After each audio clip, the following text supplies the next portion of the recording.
1996년 8월 18일 성모 승천 대축일이 며칠 지난 날 저녁 7시 아르헨티나 부에노스아이레스 성모 마리아 성당에서 알레한드로 페즈 신부님이 미사를 봉헌하고 있었습니다.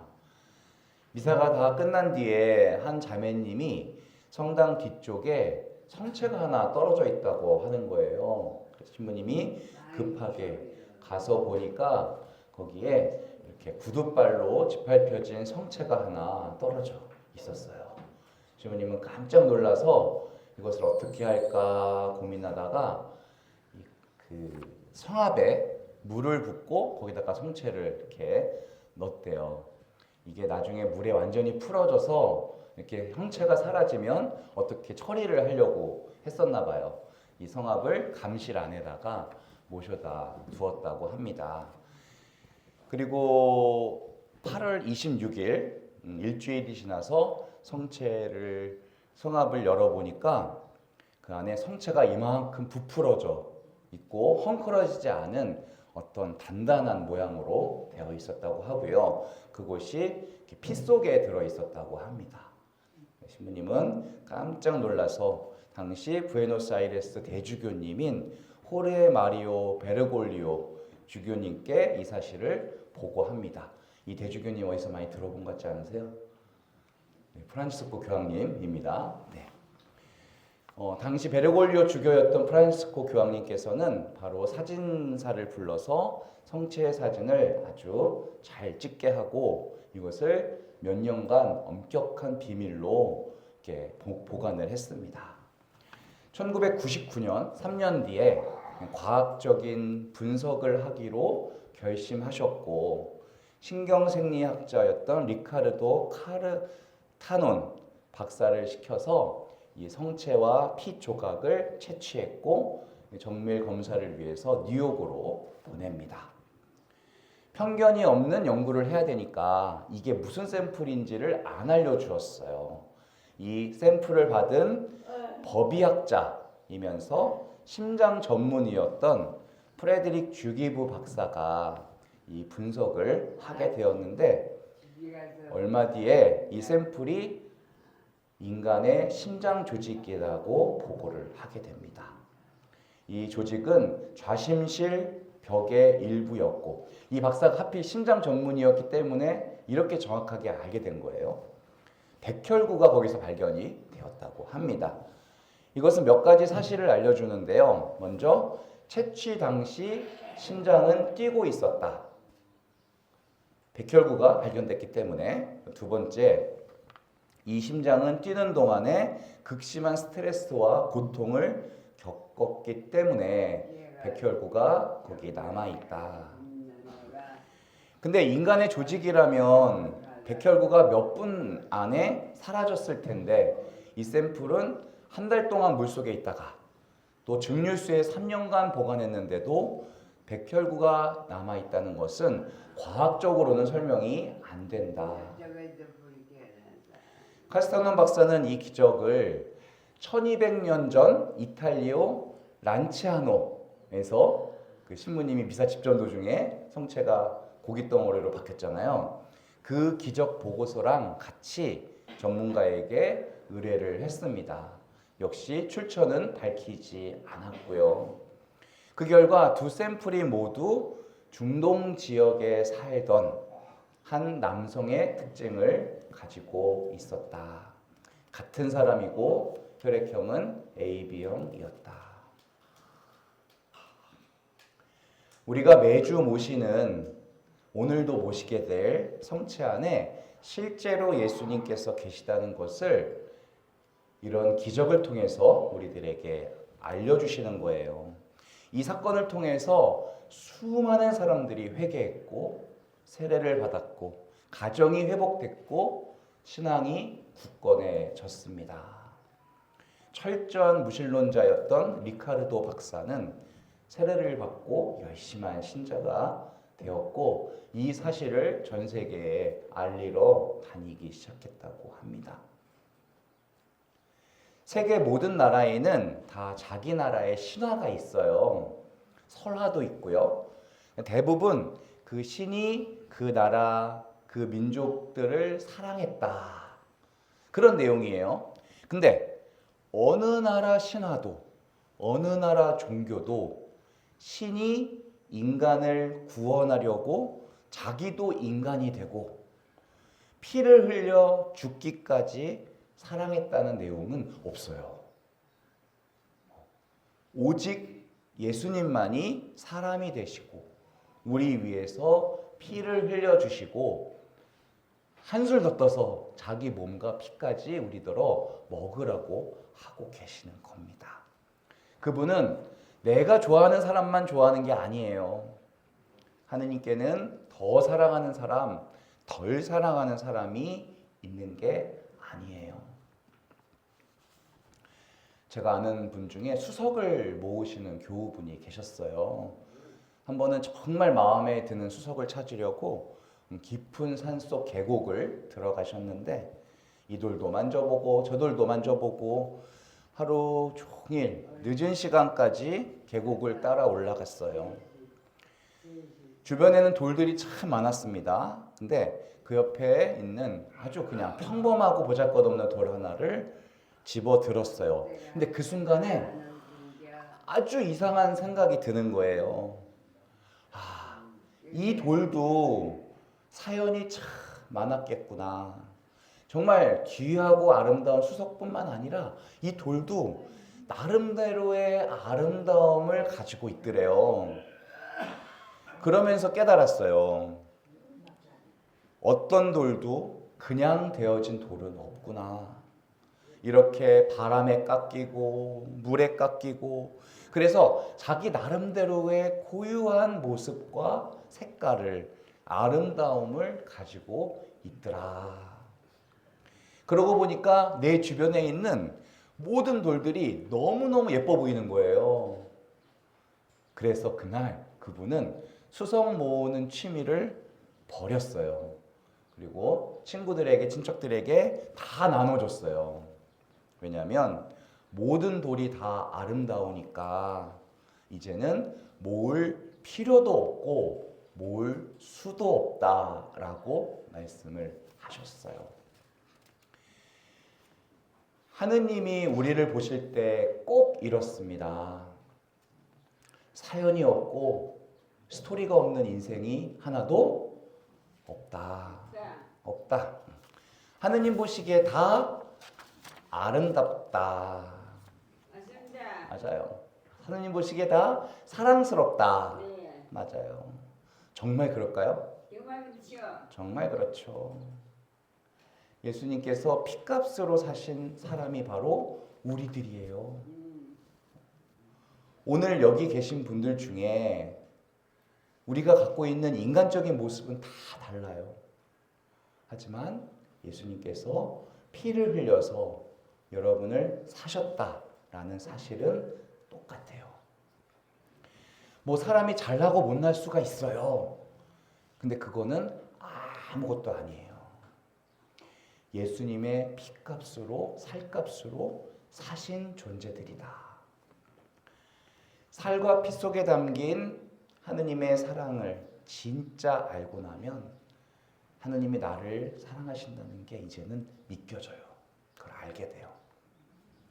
이걸 모르면 우리 신앙이 아무리 오래되더라도 막연하게 하느님이 생각됩니다. 그러다가 어느 순간 체험하는 거예요. 내가 하느님 사랑을 뜨겁게 체험하지 못했던 그 순간에도 하느님은 나를 사랑하셨다? 사랑하셨다. 뜨겁게 사랑하고 계셨다. 내가 주님을 바라보지 않아서 몰랐던 거지. 그치? 내가 몰랐다고 하느님이 사랑 안 한 게 아니다. 그럼 내가 몰랐던 거다. 우리 어르신들 다 자녀를 낳아 길러보셨죠? 갓난아기 보셨을 때 기억나세요? 기억나죠? 기억나세요? 어떠셨어요? 애기지. 애기지?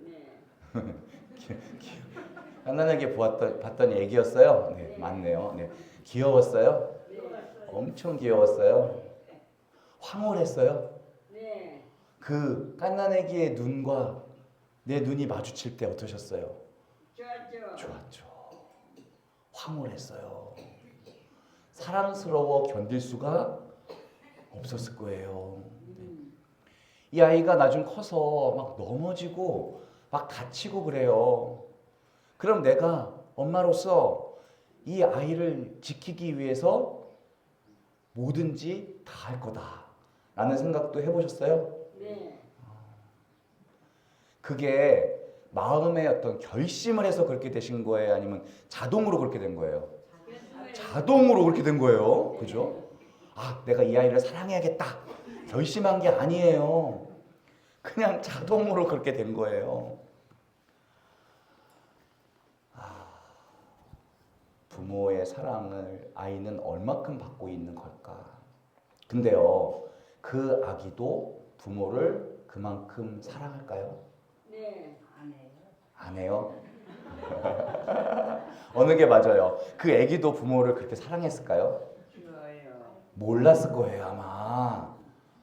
자기가 사랑받고 있다는 거를 알기나 할까요?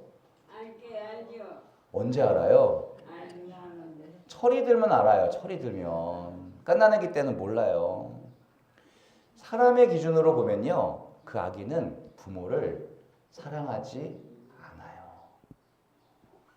부모가 하루 종일 직장에서 힘들고 지치고 그렇게 마음 아프게 지내고 온 거를 아기는 몰라요. 부모가 하루 종일 그렇게 지치고 나서 고민 때문에 잠도 자지 못하고 뒤척이면서 괴로워하는 마음을 아기는 몰라요. 아기는 아무 의미가 없고 관심이 없어요. 그냥 졸려오면 떼쓰고 배고프면 젖달라고 우는 거예요. 그러다가 잠이 오면 그냥 스르륵 자요. 엄마가 몸이 아프구나. 내가 조금 젖을 이따가 달라고 해야지. 그런 거 신경 안 써요. 그냥 보채요. 그래도 부모는 그 아기가 사랑스러워요? 안 사랑스러워요? 사랑스러워요. 여전히 사랑스러워. 이 아기는 또 조금 자라면 막 엄마 아빠한테 대들어요. 이거를 알아요, 몰라요? 알아요, 알아. 얘가 좀 크면 대들 거라는 거 알아. 그런 일이 내 삶에 생기더라도 그 아이를 버려버리나요? 안 버려. 안 버려. 못 버려? 안 버려. 못 버려. 그냥 아이를 품고 기도하고 기다리잖아요. 누구 자식이니까? 내 자식이니까. 내 자식이니까. 하느님과 우리 사이가 꼭 이래요. 꼭 이래요. 우리가 상상도 못할 만큼 사랑하시는 거예요. 네. 그 사랑을 일일이 설명할 수가 없어요. 네. 근데 문제가 뭐라고요? 우리가 그 사랑을 안다 모른다? 모른다. 모른다. 갓난아기가 부모 사랑 그렇게 받으면서도 못 느끼는 것처럼 우리도 모른다. 그런데 그럼에도 불구하고 우리를 뭐 하신다? 사랑하신다. 그러면요, 그 은총을 다 깨달을 수 없어도 한 가지 분명히 기억해야 되는 건 있는 거예요. 하느님은 나를 뭐 하신다? 사랑하신다. 이거는 기억을 하고 있어야 되잖아요. 오늘 우리는 그 중에서 성체와 성혈의 신비로 오신 주님의 사랑을 기념합니다. 제자들과 마지막 만찬을 하실 때 포도주 잔을 드시고 이는 새롭고 영원한 계약을 맺는 내 피의 잔이니 죄를 사하여 주려고 너희와 많은 이를 위하여 흘릴 피다. 너희는 이것을 기억하여 이를 행하여라. 영원한 계약을 맺는다는 거는 이 말씀이 변한다 안 변한다? 안 변한다. 절대로 안 변한다. 이거는 피로 맺은 약속이다. 사랑하는 너희를 버릴 거다 안 버릴 거다? 안 버릴 거다. 너희를 떠날 거다 안 떠날 거다? 안 떠날 거다. 이건 절대 변하지 않는다. 그 약속을 매번 성찬례를 통해서 매번 확인시켜 주시는 거예요. 매주마다 매일. 이 빵을 먹으며 이 잔을 마실 때마다 나의 죽음을 기념하라고 하셨어요. 그럼 우리가 예수님의 죽음을 기념할 때 우리가 울어야 되는 거예요? 웃어야 되는 거예요? 날 위해서 피 흘리면서 죽으셨는데 웃어야 돼요? 웃어야 되지. 웃어야 돼요? 기억해야 돼요? 기억해야 되지. 맞아요. 그런 말씀 기억. 나를 위해 피 흘리신 예수님을 생각하면 너무나 가슴이 아픈데 그걸 통해서 내가 살아나고 구원을 얻을 생각을 하면 기쁘죠. 네. 두 가지 다예요. 두 가지 다. 그러니까 그것을 기억하라는 거예요. 예수님의 십자가 고통을 생각하면 눈물이 나고요. 우리 구원을 생각하면 웃음이 나고요.